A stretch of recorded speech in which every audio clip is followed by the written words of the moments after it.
Sme veľmi radi, že sa môžeme rozprávať o niečom, čo je pre nás mužov veľká vášeň. A to sú autá, luxusné autá, drahé autá, zberateľské kúsky, drifty a iné akcie. A toto všetko sa už bude odohrávať v Brezne.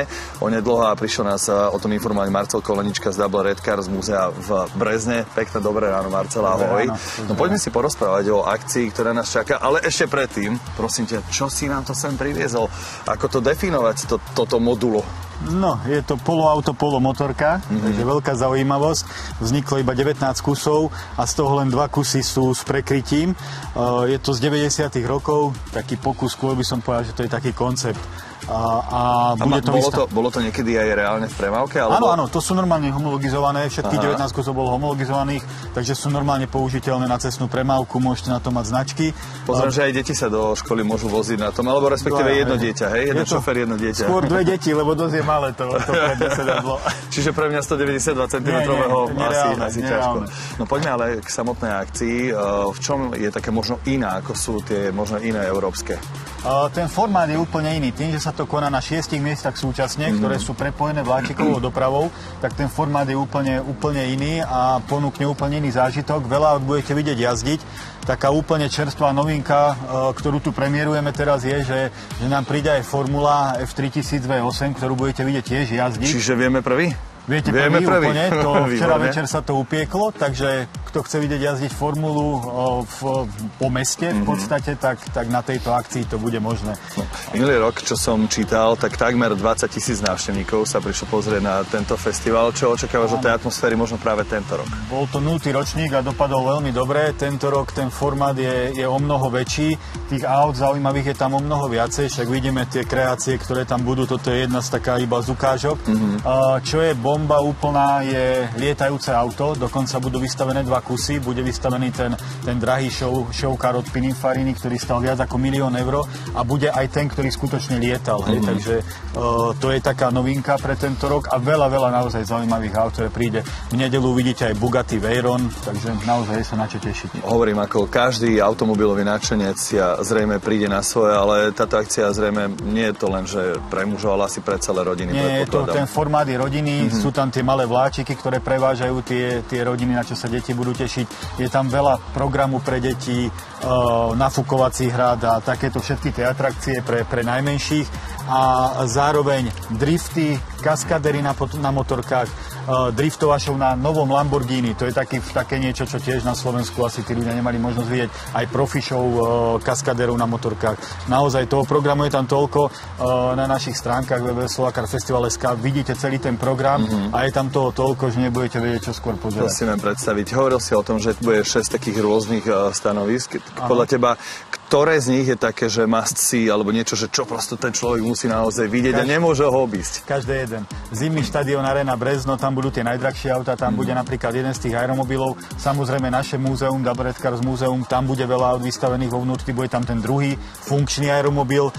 Samozrejme ten program sa bude diať na námestí, bude sa diať na letisku pri Brezne, kde budú tie drifty, že naozaj treba vidieť všetko a čo je ešte zaujímavé, že tento rok bude aj veľká výstava nových aut, takmer všetky značky, ktoré sú na Slovensku dneska dostupné, tak budú predstavovať nejaké novinky. Keď hovoríme o festivale, tak ja si vždy festival predstavujem tak, že okrem toho, že môžem niečo zažiť, niečo vidieť, niečo ochutnať, hej? Čiže na čo sa majú tí ľudia pripraviť, možno ak idú prvýkrát na takéto podujatie?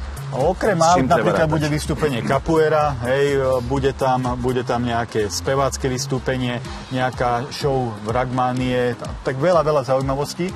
Samozrejme, čo by som doporučil, najlepšie je kúpiť lístky dopredu cez Ticket Portal, zamedzia tým vytváraniu radov, lebo sa budú tie lístky len skenovať, bude to mnoho rýchlejšie a taká ešte určite zaujímavosť je za mňa Gumper d'Apollo. Myslím si, že slovenská premiéra verejná. Jedno brutálne auto, naozaj porovnateľné s Bugatti, ktorých je iba 40 kusov na svete. Dneska ho nakladajú akorát v Nemecku, aby prišiel na výstavu vo štvrtok. Budeme tam mať. Keď bude návštevník ochotný a možno bude chcieť aj vyskúšať nejaké auto, aj takáto možnosť. Tento rok je pripravených až 6 superšportov, na ktorých sa bude dať povoziť.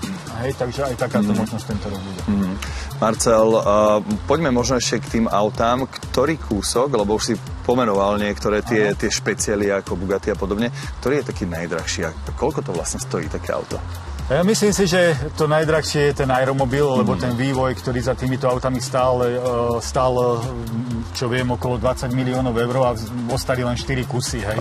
Takže za 4 kusy vlastne bolo investovaných 20 miliónov eur. Čiže keď sme to asi takto zobrali, tak je to určite ten aeromobil.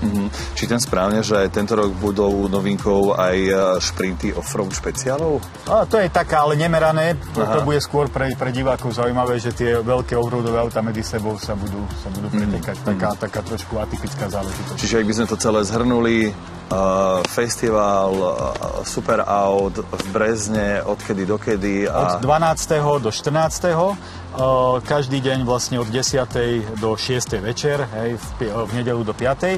A ešte taká špeciálna pozvánka možno pre školy, ktorí chcú prísť. Máme tam špeciálnu cenu 3 € pre deti, čiže školy, ktoré ešte nie sú nahlásené v piatok, je pre nich otvorené už od 9. Takže ešte zároveň by som si dovolil pozvať aj tie školské zájazdy, respektíve školy, aby prišli s tými deťmi a uvidia to. S kolegami ste neprinesli len toto modulárne auto z 90. rokov? Z 90. rokov, ale už aj nejaké lístky, tak by sme ich aj veľmi radi odozdali. Tak ja odozdávam slovo našej Viki, ktorá ich posunie našim divákom.